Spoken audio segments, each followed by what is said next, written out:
जब धर्मदास जी को सदगुरु मूल वेद को प्रकट करती हो, आप पवित्र ज्ञान प्रकट करो तो जब जीव की भलो कैसे जन कहेंगे धर्मदास ने वेद बताऊं संते तेरा चक्र मिटाऊं पारे पट काल का है भाई जामे जागू गल चोराई जो 300 ग्रहण यदि हम बागान मारे खुद रोग होगा मैं ज्योति पुतले को ग्रहण लगा के 3004 भक्ति के अंदर कोई जीव मुक्त नहीं होता। ज्योतिषों के अंदर भी हम बागान मारे खुद रोग होगा जामे जीव मुक्त नहीं भाई करता तो समझता जब धर्मदास जी के बाद भी हमारे जाति पर है धर्मदास मिलवे के जोड़ी साई जो ड्यूटी मोड़ी पारे दिन के वो कौन विधि हुई जो गुरु भेद बताओ हुई तो सदगुरु के धर्मदास ने वेद बताओ संते तेरा सकल मिटाऊं तुम्हारा अंत सुनी तारा हमारे विद्या प्रकट तारा ये नारायण काल के अनुसार भक्ति क्रोध की गाड़ी होता काल प्रतिना बरमाई से पत्नी नहीं भागे भाई सब दवार लखेंगे कोई जन्नत की मुक्त नहीं हुई सजन करके सब दवार नहीं लग गया है हम सारे ब्रह्मांड के रहने वाला हम लोग हैं सब दवार लखेंगे कोई जन्नत की मुक्त नहीं हुई अरे तन्मय जाप जपे जो कोई सो बारे का हुई ये धर्मदास के तन के अंदर जाप जपने वाला है सातम जपने वाला है घंटा के जपने वाला है बेंगा के सारे बारे का पारे बंदी के निशानी मानो बचो सबत परमानी ये पढ़कर 500 देव मनावे पूरी प्रीतम ध्यान लगा के सामने पाइन अट गया 5 शब्द के वही ए 500 आगे जाए यहाँ के सुनते छूटे नहीं जाए कर भवसागर बैठते फिर भी जम के खाने हट गए अरे ऐसा गुरु भूल मत कीजिए ऐसा गुरु भूल मत कीजिए धूली से पैदा कर दीजिए अब तुम भूल करो मत भाई सोच तो तुम बताइए अदर तत् सत सबद निवासा जाना जाय करो तुम दासा वाने पीछे काल कथाई अदर जी कोई दिल तो नहीं आपने तो ठीक के मंदिर को जानता था धर्मदास जिनसे कर जो साई में मूर्ति मोरी कया सुना प्रभु वेद पावे बिंदे भक्ति तो नामे कहीं अदर का क्या और ठिकाना दे मूर्ति मेरा मन माना जब तक मेरे को निर्माण नहीं धर्मदास ने वेद बताओ संते तेरा सकल मिटाओ ताई अदर का क्या ठिकाना योजना नजर फरमाना अदर ढोल पर गई नैन जल जम जावा वही ये वेद कोई बिगड़ा पावा तुमको धर्म नहीं प्रकट करता जिसको आज भोजन की जानकारी है गुरु की कृपा से कोई सजला गुरुमुखी है दादा सब बड़ा कार्य नहीं बने तो इसलिए धर्मदास जी क्यों मारो वंश की तारी सदगुरु के दोरा वंश की क्यों निशानी मानो वतन सभी परमानी ऐसा जग में अवतारा ढाका बाजी सब संसार नाद प्रकटे जब आई और भेद जुड़ामणी खोले भाई अब नाद वंश की क्यों निशानी मानो वतन सभी परमानी तो नाद वंश की निशानी क्या है अदर आवाज अकड़ धुन पाई अरे नाद वंश उनको के पाई अदर आवाज अकड़ धुन पाई नाद वंश उनको के भाई बहुमंडल जग प्रकटे आई रात पांच कारण नहीं कोई जाति का कारण नहीं रात पांच कारण नहीं अरे छोड़ ठिकाना उनके नहीं युद्ध मुक्त भी जगमग मठ मंडी मारे कचुड़े धर्मदास तेरे कंसवाला आएगा कुछ ने मठ देने मंडी है ने क्या देने पांच है वो भंसागर में तैयार होकर आएगा वो जीवन को बचाने के लिए चिट्ठी को मुक्त करना तो ऐसा जग में उतारा डंका बाजी सब सुनता मठ मंडी वाले बच्चों भाई जब जीवन धारण को आई मूल भेद हम उनको दीना कभी साल के उसको मूल सुन दिया मूल भेद उनको देना सत्सु भेद कर देना उनको सूप दिया पारा वो बहुमंडल के वो गड़ियारा बहुमंडल का कितना गड़ियारा समझो इस बहुमंडल का कितना परवान है सदगुरु के विश्राम कहते हैं सपन कोटि गुणपसाद भोजन में सूर्य का प्रकाश है तो जब तक सूर्य का प्रकाश पड़ता है जिसका सबका कड़िया उनको सूप दिया पारा भूमंडल की वो गड़िया आपने ओरा को तारा अंशुता ने भोजन पारा छोड़ अनेक एक को गाई। अरे पूजा पाठ करे, किसी की पूजा नहीं करनी, पूजा पाठ करे नहीं भाई, पान परमाना शब्द है सारा, यही मूल से हम सुरत शब्द में रेत समय जिनके सता भाई रमदास, जिनके सुनकर सुन का कनकन है उसके में हाजर नाजर। सुरत शब्द में रेत समाई जिनके सता भाई, ये भी जब में प्रकृति आई रहे चुनाव नाम थोड़े शब्द स्वरूप चुनाव नहीं जानो। कोई लोग कहने के संत प्रकट गई, नहीं नहीं, वो शब्द ही है, शब्द स्वरूप चुनाव नहीं जानो, वचन हमारा सत्कर मानो। शब्द स्वरूप बना है सोई जाके देन से या हुई, शब्द दिन से शब्द लगे सो शब्द सदी गुप्त भेद प्रकट करूं भाई जो रखाई कोई तो विजय चुनाव नहीं सारा।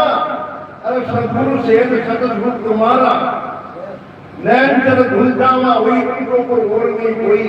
अरे बड़े नहीं करे आगे कहीं कुदरत का तेरे सुख मूल भेदी जिनको कहिए यही भेद दर्शन को देइए, यही मध्य संदन की भाई का सो आवाज बन मिटाई। धर्मदास सुंदर चितलाई जो तुमको दिया बताई। अरे किसी बात का फिक्र करना, ये भक्ति से कर करना, ये भी गंभीर तारे तले घेर घेर तुम्हारे कह कविसा भेद हमारा लिखन पर कौन सुनता। बोलो सतगुरु महाराज की संत माता आज के अनंत सत्वात्मा को भी कितना बंद सहाय साहेब की कवि साहेब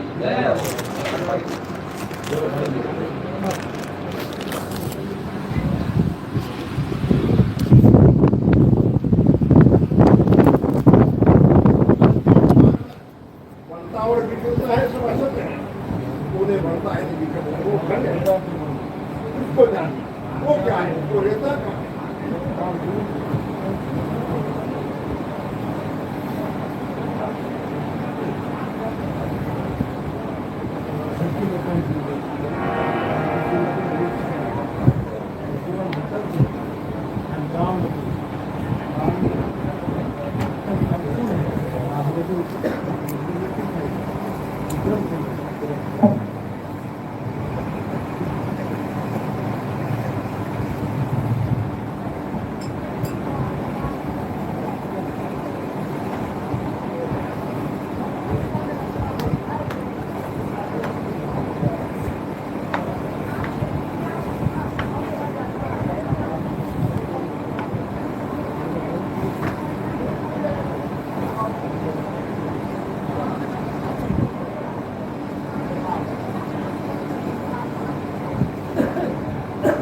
बोलो विपिन साहब की जय हो, विपिन साहब की जय हो।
सारे भाई के सलाम।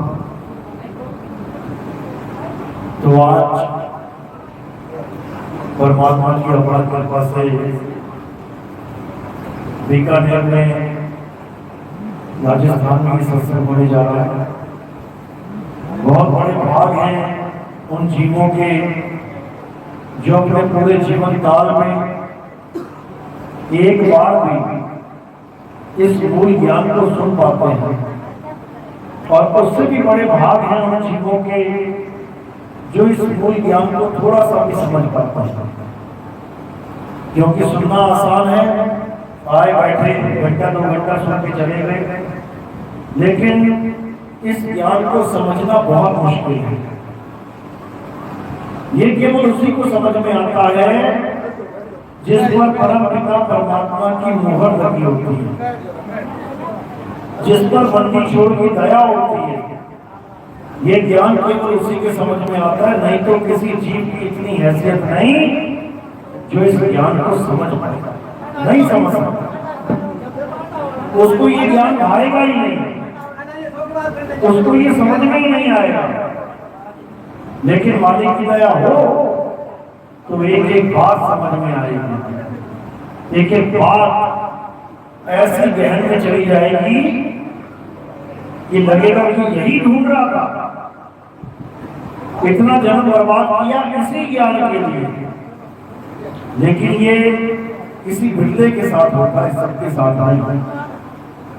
तो ये वो ज्ञान है जिस ज्ञान को प्राप्त करने के लिए बड़े बड़े ऋषि मुनि, बड़े बड़े राजा महाराजा अपना घर बार छोड़ के, अपना राजपाट छोड़ के जोगी हो गए, जंगलों में चले गए इस ज्ञान को प्राप्त करने के लिए। लेकिन ये सबकी किस्मत में नहीं, जंगल में जाके भी नहीं मिला, जोगी होके भी नहीं मिला। ये ऐसा ज्ञान है, हठ योगी हो गए लेकिन परमात्मा नहीं मिला, अष्टांग सिद्ध हो गए लेकिन अपनी आत्मा को नहीं जानता, समाधियां लगा ली लेकिन अपने आत्म स्वरूप को नहीं जानता। ये वो ज्ञान है। तो आज परमात्मा की अपार कृपा से इस ज्ञान को भरपूर खोला जाएगा। और जैसा कि महाराज जी ने अभी आपको वाणी में समझाया कि एक ऐसा अवतार आएगा जो इस पूरे संसार में सत्य का डंका बजा देगा। वो क्या है, वो अवतार कौन है, इसका भी आज खुलासा करेंगे। और बाकी धर्मों में इसी अवतार को सब याद कर रहे हैं। ये नहीं कि केवल कबीरपंथी भजन में गा रहे हैं कि ऐसा आएगा अवतार। मुसलमान भी, सिख भी, ईसाई भी, हिंदू भी, यहूदी भी, ये सब इंतजार कर रहे हैं उसका, लेकिन किसी को पता ही नहीं वो है कहाँ। आज आपको समझाया जाएगा वो है कहाँ। आज आपको पता लगेगा आखिर वो अवतार है क्या। तो आज का सत्संग शुरू करने से पहले परम पिता परमात्मा के चरणों में बंदगी करेंगे, जयकार लगाएंगे और फिर सत्संग शुरू करेंगे। बोलिए परम पिता परमात्मा की, सतगुरु बंदी छोड़ कबीर साहेब की, सभी संतों की, सभी भक्तों की, सतगुरु गणपति साहेब की, दीवान जवाहरपति साहेब की, गुलपति साहेब की, सतगुरु राम सेवक साहेब की, सतगुरु बैरागपति साहेब की, कलीनापुर धाम की, सभी संतों की, सगल बंदगी साहेब बंदगी सतनाम सतनाम। तो कबीर साहब कहते हैं कि लाखन में कोई समझ न पाई है और कोटि मध्य जानेंगे, कहे कबीर सुनो भाई साधो हमें बिरले हंस पहचानेंगे। कहते हैं लाखन में कोई समझ न पाई है, अगर लाखों लोगों के सामने सत्संग रख दो उनको समझ में ही नहीं आएगा बात कर किसकी रहे, ये पूजा करवा किसकी रहे। ये मंत्र भी छुड़वा देते हैं, नाम भी छुड़वा देते हैं, मंदिर भी छुड़वा दिया, पत्थर की मूर्ति भी छुड़वा दी, पूजा पाठ भी छुड़वा दिया। जैसे महाराज जी ने बताया कि पूजा पाठ करेगा नहीं, वो नहीं करेगा पूजा पाठ और ना ही करने देगा, तो ये कैसी भक्ति है भाई? ये तो बिल्कुल उल्टा काम हो गया। कह रहे लाखों में कोई समझ न पाई है और कोटि मध्य जानेंगे, कहे कबीर सुनो भाई साधो हमें बिरले हंस पहचानेंगे। कहते करोड़ों लोगों के आगे सत्संग रखा जाए तब उसमें से बिरले हंस हमें पहचानेंगे कि हम हैं क्या। लेकिन जब मालिक की कृपा हो जाएगी तो बहुत बड़ी संख्या में जीव जागेंगे और वो समय आ गया है जब बहुत बड़ी संख्या में जीव जागेंगे। पहले ये सत्संग लाखों में से कोई बिरला समझता था, लेकिन आज परमात्मा की ऐसी कृपा है कि ये जो भी एक जीव इसको सत्संग सुनता है, कोई भी एक बार सत्संग सुनता है, उसके बाद ऐसी लगन लग जाती है कि दिन रात दिन रात दिन रात फिर इसी में रम जाता है। और जब रम जाता है तो रमता राम समझ में आ जाता है। तो ये वो सत्संग है जिसमें किसी की पूजा पाठ नहीं करवाई जाती। ये वो सत्संग है जिसमें तुम्हें तुम्हारा स्वरूप ज्ञान रखाया जाता है, तुम्हें तुम्हारा असल स्वरूप बताया जाता है और ये माया माया का खेल खत्म करवाया जाता है। अब नहीं करनी पूजा, अब नहीं करना किसी का पाठ, अब क्या करना है? अपने आप को जानना है। कबीर साहब कह रहे हैं अरे तू सिमरन किसका करे, तू ही है आप पे आप। तू किसके चक्कर में पड़ गया? अपने आप को जान। तू कहां पत्थरों के चक्कर में पड़ गया? अपने आप को जान। तू एक आत्मा है, आत्मा होके किसकी पूजा कर रहा है? पत्थर की। तुम एक आत्मा हो, आत्मा अजन्मा है, नित्य है, शाश्वत है। आत्मा अमर है और ये अमर आत्मा पूजा किसकी कर रहा है? नाशवान पत्थर की। सोचो। तो साहिब कह रहे हैं अरे पाथर पूजे हरि मिले तो मैं पूजू पहाड़। अगर पत्थर पूज के हरि मिल जाए तो छोटा सा हरि क्या करूंगा मैं? बड़ा बाल में लेता हूं।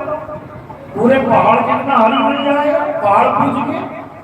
अरे वासे ये चाटी भली जो पीस खाए संसार।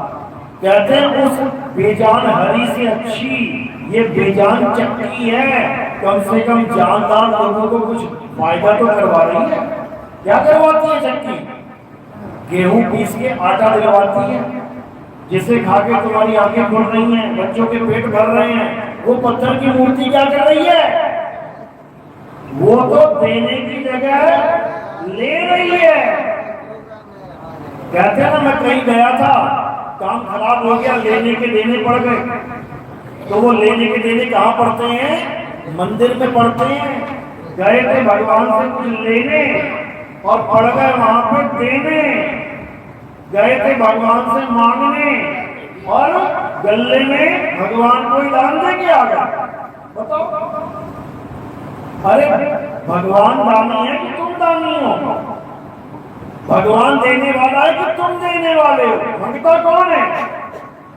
ये इंसान मंगता है, लेकिन वहां पर ये दान दे के आता है। बताओ। यही अज्ञान है। तो क्या करना है? कबीर साहब समझाते हैं कहते हैं जब लग ना छीनोगे आत्म तब लग ना मिली है परमात्म। आत्म छीने परमात्म छीने संत कहावे सोए, और यह भेद काया से न्यारा पूछे करता कोई। कहते हैं जब तक तुम्हें अपनी आत्मा का ज्ञान नहीं होगा तब तक भूल जाओ कि तुम्हें परमात्मा मिलने वाला है, नहीं मिल सकता। जब लग ना छीनोगे आत्म तब लग ना मिली है परमात्मा। यानी जब तक तुम्हें आत्मा का ज्ञान समझाने वाला गुरु नहीं मिल गया, आत्मा का भेद बताने वाला गुरु नहीं मिल गया, तब तक तुम्हें परमात्मा प्राप्त नहीं हो सकता। कैसे? जैसे दूध में से जब तक तुम्हें घी निकालने वाला, ये बताने वाला कि कैसे घी निकलेगा नहीं मिला, तब तक तुम दूध में से घी नहीं निकाल सकते। भले सारी उम्र तुम दूध के पास बैठे रहो, लेकिन तुम्हें दूध में से घी निकालना आता ही नहीं है तो नहीं निकाल पाओ। और अगर दूध मिल जाए जो तुम्हें उसी दूध में से घी निकालना सिखा दे, तो तुम दुनिया में कहीं पर भी दूध रखा हो उसमें से घी निकाल दो। तो यही ज्ञान है। यानी जो हम प्राप्त करना चाहते हैं वो हमारे भीतर विराजमान है, लेकिन हमें अपना ज्ञान ही नहीं है। मैं कौन हूं? अपने आप को हम शरीर मान के बैठ गए। मैं आदमी हूं, मैं औरत हूं, मैं बच्चा हूं, मैं बूढ़ा हूं, मैं जवान हूं। अपने आप को काया मान के बैठ गए, अपना स्वरूप भूल गए, तो ढूंढेंगे कहां? इसलिए पहले ऐसा गुरु तुम्हारे जीवन में आएगा जो तुम्हें तुम्हारा ज्ञान देगा। जो तुम्हें तुम्हारा ज्ञान देगा वही तुम्हें बता सकता है कि कैसे परमात्मा मिलेगा।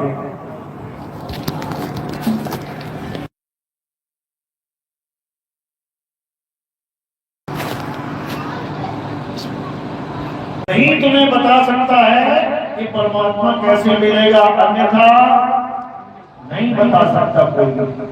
तो कबीर साहब यही समझा रहे हैं। क्या कह रहे हैं? जल में मीन प्यासी मोहे देखते आगे हासी, आत्म ज्ञान बिना नर भटके कभी कबा कभी काशी। कहते हैं तुम भटकते रह जाओगे, बिना आत्म ज्ञान के तुम भटकते रह जाओगे, तुम्हें कभी भी परमात्मा मिलने वाला नहीं है। क्यों? क्योंकि परमात्मा आत्मा में विराजमान है। गुरु ग्रंथ साहब में वाणी आती है, आत्म में राम, राम में आत्मा, चीनस गुरमुख विचार। यानी परमात्मा कहाँ विराजमान है? तुम्हारी आत्मा में विराजमान है। समझ लो। तो क्या कह रहे हैं? ज्यों तिल माही तेल है और ज्यों चकमक में आग, तेरा साईं तुझ में है, जाग सके तो जाग। तुम्हारा साईं तुम्हारे अंदर विराजमान है और तुम कहां ढूंढ रहे हो? जंगल जंगल भटक रहे हो, मंदिर मंदिर भटक रहे हो, पहाड़ पहाड़ भटक रहे हो, नदियां नालों में भटक रहे हो। समझ लो, जब तक तुम भटक रहे हो तब तक वो तुम्हें मिलने वाला नहीं है। तो जब धर्म के नाम पे, भगवान के नाम पे इस दुनिया में सबसे ज्यादा भ्रष्टाचार हो जाएगा, जब धर्म के नाम पे सबसे ज्यादा अत्याचार हो जाएगा, लोग लड़ेंगे, मरेंगे, कटेंगे, एक दूसरे को दुश्मन मानेंगे, एक दूसरे से जलन करेंगे, बम फोड़ेंगे, तलवारें चलाएंगे, गोलियां मारेंगे एक दूसरे को, तब क्या होगा? तब इस संसार में एक अवतार आएगा। वो क्या करेगा? वो इस सारे संसार को एक करेगा। उसी अवतार के बारे में कबीर सागर ने क्या नाम रखा है उसका? चूड़ामन अवतार। उस अवतार की पहचान क्या होगी? उसकी देह की छाया नहीं होगी। जैसे हमारी तुम्हारी छाया है ना, परछाई, धूप पड़ेगी, हाथ ऐसे करो तुम्हारी परछाई पड़ेगी। जो चूड़ामन अवतार आएगा उसकी परछाई नहीं होगी, ये उसकी पहचान है। यही चूड़ामन अवतार सारे संसार को एक कर देगा। इसका नाम चूड़ामन क्यों रखा है? क्योंकि ये मन रूपी राक्षस को चूरा चूरा कर देगा, ये उसका चूरा चूरा बना देगा, ये यानी उसका खात्मा कर देगा। इसलिए उसका नाम रखा है चूरा मनप्पा। यही मुसलमानों में किस नाम से बोला गया है? इमाम मेहदी के नाम से। कि एक ऐसा समय आएगा जब सब अल्लाह के बंदे आपस में लड़ रहे होंगे, मर रहे होंगे, कट रहे होंगे, तब क्या होगा? तब इमाम मेहदी आएंगे और क्या करेंगे? इस पूरे संसार को एक कर देंगे। इस पूरे संसार में अमन की, प्रेम की जोत जगा देंगे और पूरा संसार एक हो जाएगा। वो कहते हैं कि सारा संसार मुस्लिम हो जाएगा। चलो अच्छी बात है, कोई बात नहीं, मुस्लिम कह लो, कोई बात नहीं। असल में मुसलमान क्या होता है? मुसलमान शब्द दो शब्दों से बना है, मुसल्ला प्लस ईमान। यानी सबसे पहले तो वो ईमानदार हो जाएगा।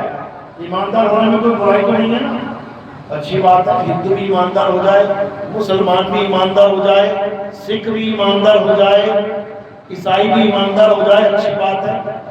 तो सबसे पहले तो वो ईमानदार बना देगा सबको। यानी अब किसी को धोखा नहीं देना है, किसी के साथ झगड़ा नहीं करना है, सब मालिक के बच्चे हैं, थोड़े समय के लिए आए हुए संसार में, उसकी जमीन है, उस पे तुम लड़ रहे हो, मर रहे हो, कट रहे हो, जमीन यहीं रह जाएगी और भाई भाई एक दूसरे को गोली मार के चले जाएंगे। क्या फायदा? इससे अच्छा एक धर्मशाला की तरह से यूज करो। आए हो तो धर्मशाला में कमरा मिला है, अच्छे से साफ सफाई करो, रहो और अच्छे से चले जाओ, वहीं का वहीं रह जाएगा सारा मामला। क्यों एक दूसरे को लड़के मारना है, एक दूसरे को परेशान करना है? यानी ईमानदारी सिखा देगा, प्रेम सिखा देगा। और मुसल्ला, मुसल्ला क्या होता है? जहां मुसलमान खड़े होकर नमाज पढ़ते हैं। एक दरी होती है, उस दरी पे खड़े होकर मुसलमान अल्लाह की बंदगी करते हैं। यानी दो चीजों के मेल से आप मुसलमान बन जाएंगे। कैसे? ईमानदारी आ जाए जीवन में और बंदगी करने का सही तरीका आ जाए जीवन में। यानी सही भक्ति आपको मिल गई तो आप मुसलमान हो गए। मुसलमान का मतलब ये नहीं कि तुमने टोपी लगा ली है, तुमने दाढ़ी बढ़ा ली, इसका मतलब ये नहीं है। यही ईसाइयों में बोला गया कि जब जलजले आ रहे होंगे, तूफान चल रहे होंगे, सुनामी आ रही होगी, भूकंप आ रहे होंगे, पानी पानी हो गया होगा हर तरफ, तब कौन आएगा? ईसा मसीह आएंगे। जीसस सेकंड कमिंग नाम रखा उनका। एक बार तो आ चुके हैं, दूसरी बार फिर आएंगे। वो क्या करेंगे? वो पूरे संसार को क्रिश्चियन बना देंगे, यानी ईसाई बना देंगे। इसका मतलब ये नहीं कि तुम ईसाई बन जाओगे, इसका मतलब ये है कि वो ऐसा ज्ञान समझा देंगे कि सारी दुनिया एक झंडे के नीचे आ जाएगी। यही सिखों में बोला गया कि जब अत्याचार चरम पे हो जाएगा, आदमी आदमी का दुश्मन हो जाएगा, धर्म धर्म का दुश्मन हो जाएगा, तब कौन आएगा? तब मर्द का चेला आएगा। और मर्द का चेला कहां आएगा? हिंदुस्तान में आएगा। वो मर्द का चेला क्या करेगा? वो सबको उस मर्द रूपी परमात्मा से जोड़ देगा, सबको मर्द का चेला बना देगा। यानी तुम्हें सूरत रूप में समझा के, शब्द रूप में तुम्हें उस गुरु के लड़ लगा देगा। तो क्या हो जाएगा? सूरत शब्द योग, यानी मर्द का चेला। फिर तुम किसी नाशवान वस्तु के पीछे नहीं भागोगे, फिर तुम केवल मर्द को जानोगे, मर्द कौन है। तो साहिब कहते हैं शब्द कहे सो मर्द हम, शब्द कहे सो मर्द है और नहीं ये संसार। ये मर्द क्या करेगा? अपने चेले को मर्द ही बना देगा, और जो शब्द को ग्रहण नहीं कर पाएगा वो नहरी ग्रहणी को और बना रहेगा। तो कबीर साहब ने भी, मुसलमानों ने भी, ईसाइयों ने भी, सिखों ने भी, यहूदियों ने भी। यहूदियों में क्या बोला गया कि जब हर तरफ हाहाकार मच रहा होगा, परमाणु युद्ध होने वाला होगा, एक देश दूसरे देश से जंग कर रहा होगा, तब क्या होगा? तब इलियास आएगा। अब ये इलियास कौन है? ये यहूदियों का मसीहा है। जैसे हमारे अवतार है ना, विष्णु जी, कृष्ण जी, राम जी, ऐसे ही यहूदियों का मसीहा कौन है? इलियास। इलियास का मतलब होता है कि मैं यहोवा का पुजारी हूं, मैं यहोवा को मानने वाला हूं। तो इलियास क्या करेगा? यहोवा का ज्ञान पूरे संसार में फैला देगा। अब यहोवा क्या है? ईसाइयों को, यहूदियों को जो उनकी किताबें हैं उसमें बताया गया कि परमात्मा का नाम यहोवा है। यहोवा का मतलब होता है वो हूं, मैं हूं, यानी मैं वो हूं जो मैं हूं, मैं वो नहीं हूं जो तू मान बैठा है। इसी को हमारे ग्रंथ में क्या कहा जाता है? जो तू सो हम। मैं कौन हूं? मैं वो हूं जो तू है, मैं वो नहीं हूं जो तू नहीं है। समझो हम कौन हैं? हम वो हैं जो परमात्मा है, हम वो नहीं है जो परमात्मा नहीं है। जैसे ये कपड़ा है, क्या ये परमात्मा है? नहीं है। इसका मतलब मैं कपड़ा नहीं हूं। ये मिट्टी है, मिट्टी परमात्मा है? नहीं है। इसका मतलब मैं मिट्टी नहीं हूं। ये हवा, पानी, आग, आकाश का परमात्मा है? नहीं है। इसका मतलब मैं आग, हवा, पानी, प्रकाश नहीं हूं। तो मैं क्या हूं? जो तू सो हम, यानी जो परमात्मा है वही मैं हूं। कुएं में से पानी लेके आए, अब तुम्हारे मटके में जो पानी है वो क्या है? जो कुएं में है। यानी मटके का पानी कह रहा है कुएं को, जो तू सो हम, जैसा तू वैसा मैं। जो पानी कुएं में है वही मैं हूं, मैं मटका नहीं हूं। ये मटका है, ये काया मटका है, मिट्टी का घर है, मिट्टी का मटका। इसमें जो आत्मा है वो मटका नहीं है, वो आदमी औरत नहीं है, क्योंकि आदमी औरत मटका है। ये मिट्टी का शरीर है, आदमी और औरत। मैं क्या हूं? मैं आत्मा हूं। तो जब मैं मिट्टी का शरीर नहीं हूं, मैं आदमी औरत नहीं हूं, तो मेरा भगवान, मेरा परमात्मा आदमी और औरत कैसे हो सकता है? लेकिन आज आप देखो हिंदू धर्म में केवल आदमी और औरत की ही पूजा हो रही है। विष्णु जी आदमी है कि औरत? आदमी। तो किसकी पूजा हो रही है? आदमी की। लक्ष्मी जी आदमी है कि औरत? औरत। तो औरत की पूजा हो रही है। हनुमान जी, शंकर जी, भैरव बाबा, देवी माता, सारी आदमी औरत, आदमी औरत। किसका मंदिर है? लक्ष्मी नारायण। तो दोनों आदमी औरत की पूजा हो रही है, जबकि वो आदमी औरत है ही नहीं। वो कौन है? आत्मा है। यही गीता में समझाया गया, हे अर्जुन, तू और मैं ये शरीर नहीं है।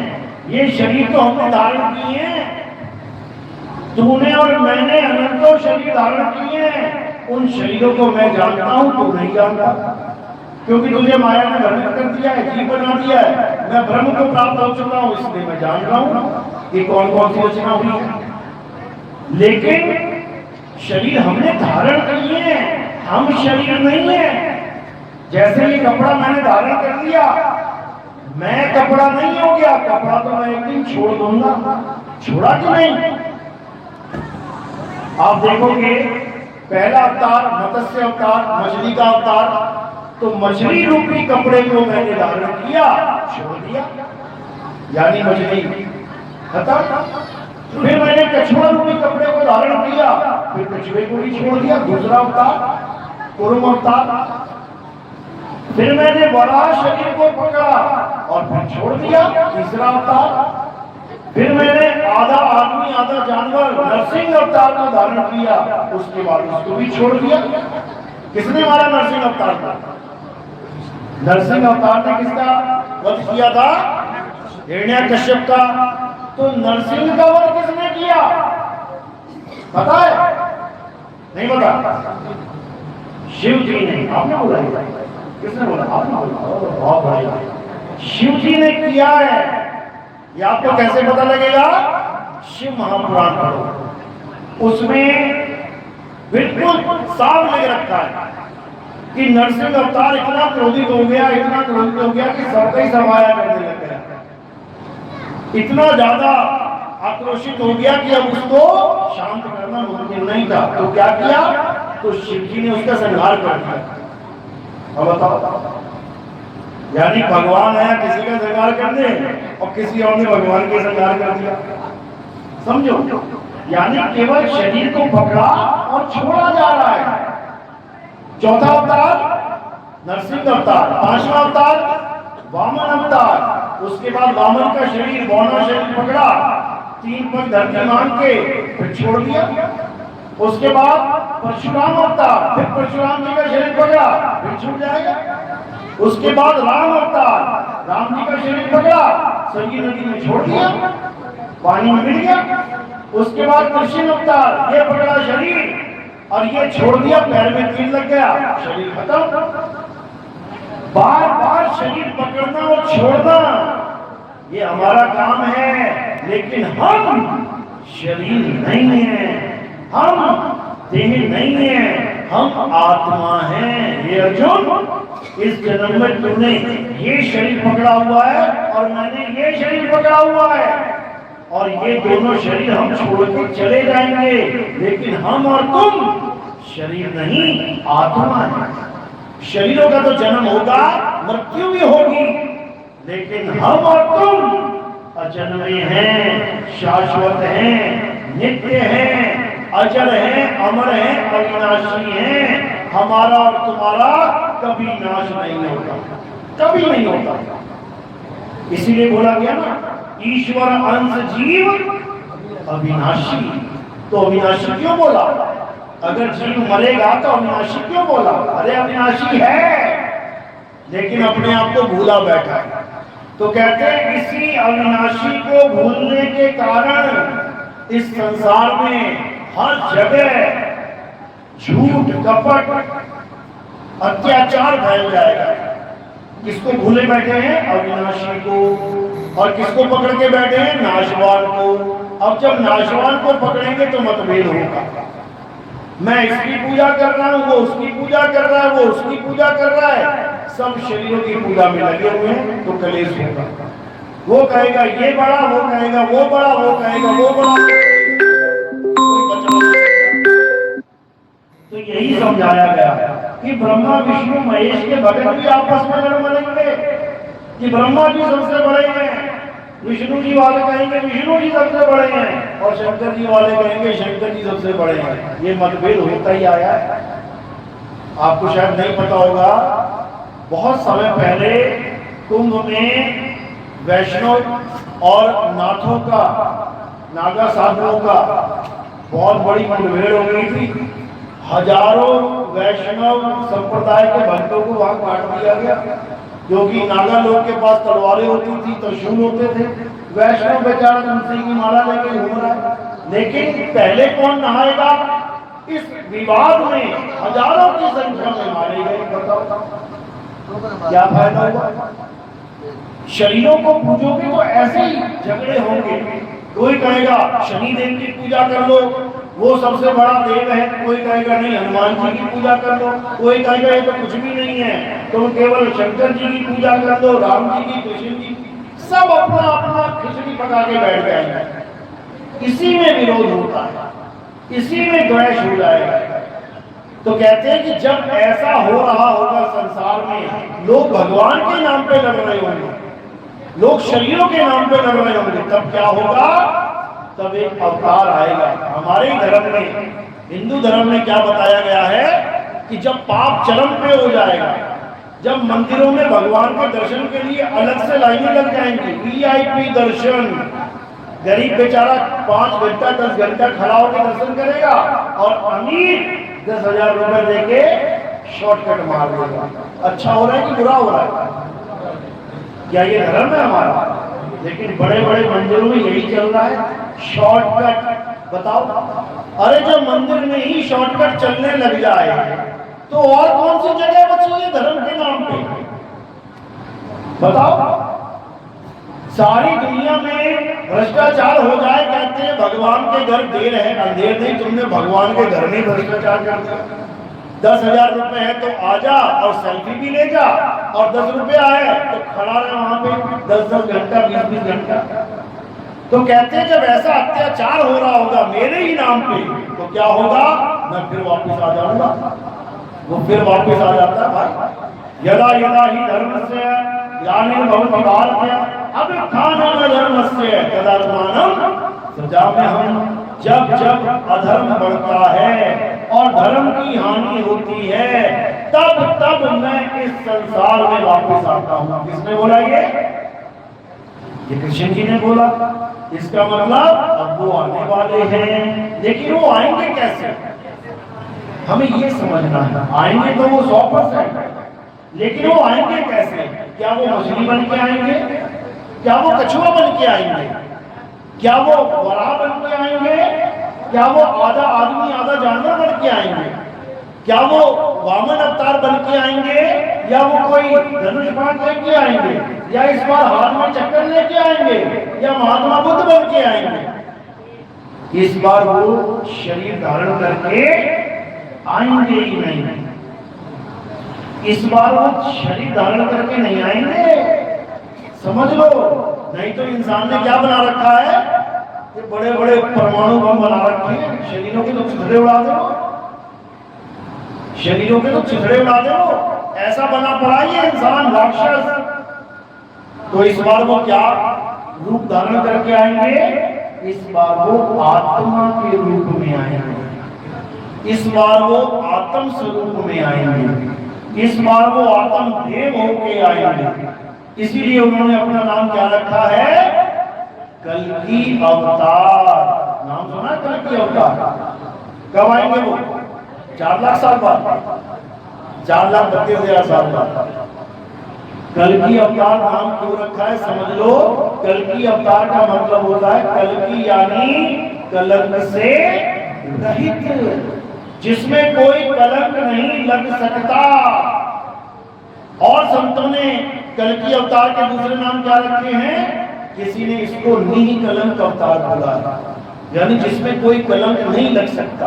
इसको निष्कलंक अवतार भी बोला कि इसमें कोई कलंक लग ही नहीं सकता है, मतलब इसमें कोई भी दाग नहीं लग सकता। कौन कौन से दाग होते हैं? 4 दाग होते हैं। कहते 4 दाग से सतगुरु न्यारे, अजरो अमर शरीर, और कोई गाटे को यज्ञ जरावे ढूंढ न पाया शरीर। जो सतगुरु है, जो परमात्मा है, वो 4 दागों से न्यारा है। सबसे पहला दाग जन्म लेना, उल्टा होके लेना पड़ता है, गंदगी में पड़े रहना पड़ता है, 9 महीने नरक में। कुंभी नरक बोला गया है इसको। तो नरक में परमात्मा आएगा क्या? क्या परमात्मा नरक होके आएगा? नहीं आएगा। तो कहते हैं पहला दाग खत्म, ये गर्भ जून खत्म। अरे मात पिता मेरे कछु नाही, ना मेरे घर दासी, और जुल्हा का सुत आन कहाया जगत करे मेरी हंसी। तो कहते हैं पहला दाग ये जन्म का रोग खत्म। दूसरा दाग अन्न भागना, अन्न भक्षण करना, यानी खाना खाना। वो अवतार आएगा कभी खाना नहीं खाएगा। अरे गगन मंडल से उतरे साहिब सत्य कबीर, और कुछ आहार करते नहीं, वाको नाम कबीर। ये दूसरा दाग नहीं लगेगा। क्यों? आहार करोगे तो जीवों की हत्या होगी। परमात्मा कभी अपने जीवों का भक्षण करने आएगा क्या? नहीं आएगा। तीसरा दाग भोग विलास का दाग है, यानी वो काम क्रिया से न्यारा होगा। और चौथा दाग है मृत्यु।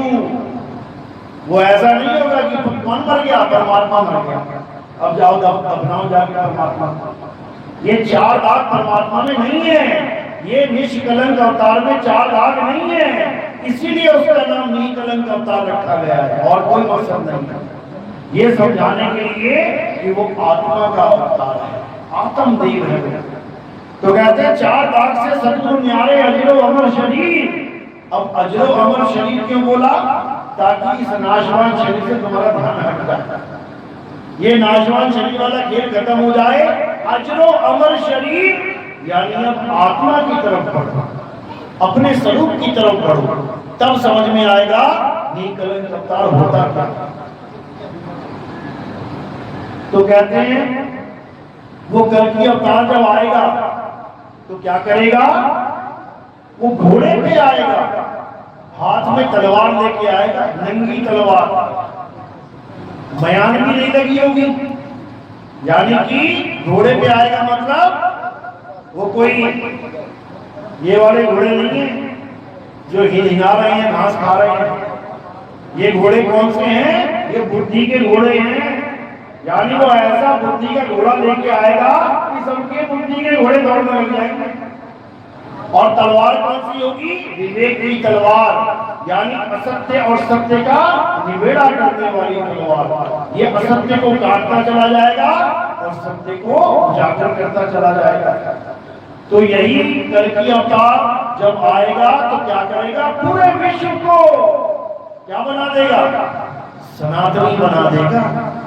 सत्य सनातन की पूजा करवा देगा। और सत्य सनातन ये पत्थर नहीं है कि सत्य सनातन कोई पत्थर है, मैं पत्थर पूजने वाला सनातनी बन गया, नहीं बन सकता। कबीर साहब बिल्कुल मना करते हैं कि पत्थर पूजने वाला कभी सनातनी नहीं हो सकता। सनातनी कौन है? अध्याय 2 24वां श्लोक पढ़ो गीता में। सनातनी की डेफिनेशन लिखी है कि आखिर सनातन होता क्या है और सनातनी क्या होता है। क्या लिखा है? हे अर्जुन, ये आत्मा अछेद्य है, ये आत्मा अशोष्य है, ये आत्मा अखंड है, ये आत्मा अचल है, ये आत्मा सदा स्थिर रहने वाली है, ये आत्मा सर्वव्यापी है, ये आत्मा पुरातन है, ये आत्मा ही सत्य सनातन है। यानी सत्य सनातनी कौन होगा? जो आत्मा का भेद जानकर आत्मा की पूजा करे वही सत्य सनातनी होगा, अन्यथा वो सनातनी नहीं हो सकता। तो कल्कि अवतार क्या करेंगे? कल्कि अवतार सत्य सनातन का डंका बजाएंगे और सारे विश्व में केवल सत्य सनातन का प्रचार करेंगे। उससे क्या होगा? उससे जितने भी लोग हैं जो सत्य सनातन को भूले बैठे हैं और अन्य अन्य धर्मों में कोई नमाज पढ़ने लग गया, कोई प्रेयर गाने लग गया, कोई बाणियां गाने लग गया, कोई आरतियां गाने लग गया, यानी 52 अक्षरों में उलझ गए। भगवान की पूजा, अल्लाह की पूजा, वाहिगुरु की पूजा कैसे कर रहे हैं सब? 52 अक्षरों से। ये जो अक्षर मुंह से निकल रहे हैं इसी को समझ रहे हैं कि ये पूजा कर रहा हूं मैं, जबकि ऐसा नहीं है। तो वो क्या करेंगे? वो 52 अक्षर का खेल खत्म करके सबसे आत्म पूजा करवा देंगे। वो आत्मा में रमण करना सिखाएंगे, वो 52 अक्षर का खेल खत्म कर देंगे। अध्याय 3 17वां श्लोक क्या कहते हैं? कृष्ण जी क्या समझा रहे हैं? हे अर्जुन, जो अपनी आत्मा में रमण करते हैं, जो अपनी आत्मा में कृत हैं, जो अपनी आत्मा में संतुष्ट हैं, उनके लिए कोई धार्मिक कर्म कर्तव्य लागू ही नहीं होता। यानी सारी पूजा पाठ खत्म करके, सारे हवन यज्ञ खत्म करके, सारे तीर्थ मूर्त भुइयां भवानी, सारी परिक्रमाएं, मंत्रों के जाप, सब कुछ खत्म करके क्या बताएंगे? केवल आत्मा में रमण करना सीखें। कि आखिर आत्मा में रमण करते कैसे हैं और आत्मा में रमण करके आपको क्या प्राप्त होगा? आपको आत्म ज्ञान प्राप्त हो जाएगा। एक बार अगर आपको आत्म ज्ञान प्राप्त हो गया तो आप अमर हो जाओगे। अमर, अमर मतलब ये नहीं कि तुम्हारा शरीर नहीं मरेगा।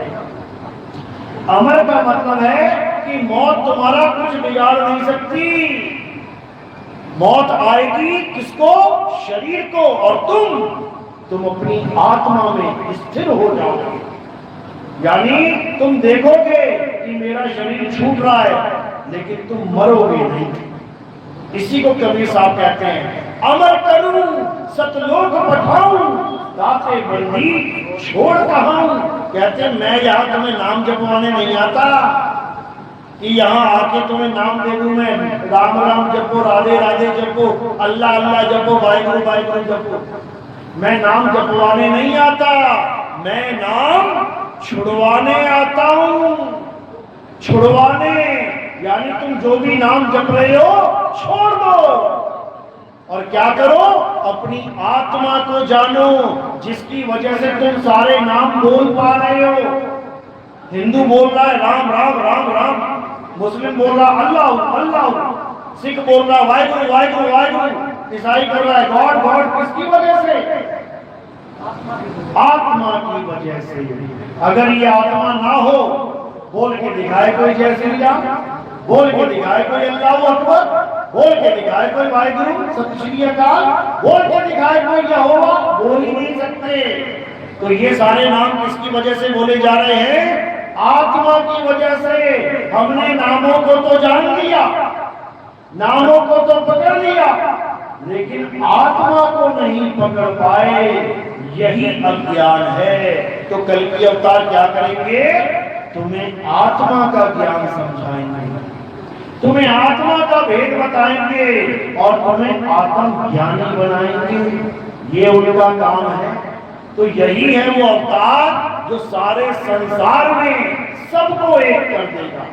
ये धर्म वाला खेल ही खत्म हो जाएगा। ये जात पात का ऊंच नीच का बड़ा छोटा ये भेद ही खत्म हो जाएगा। क्यों?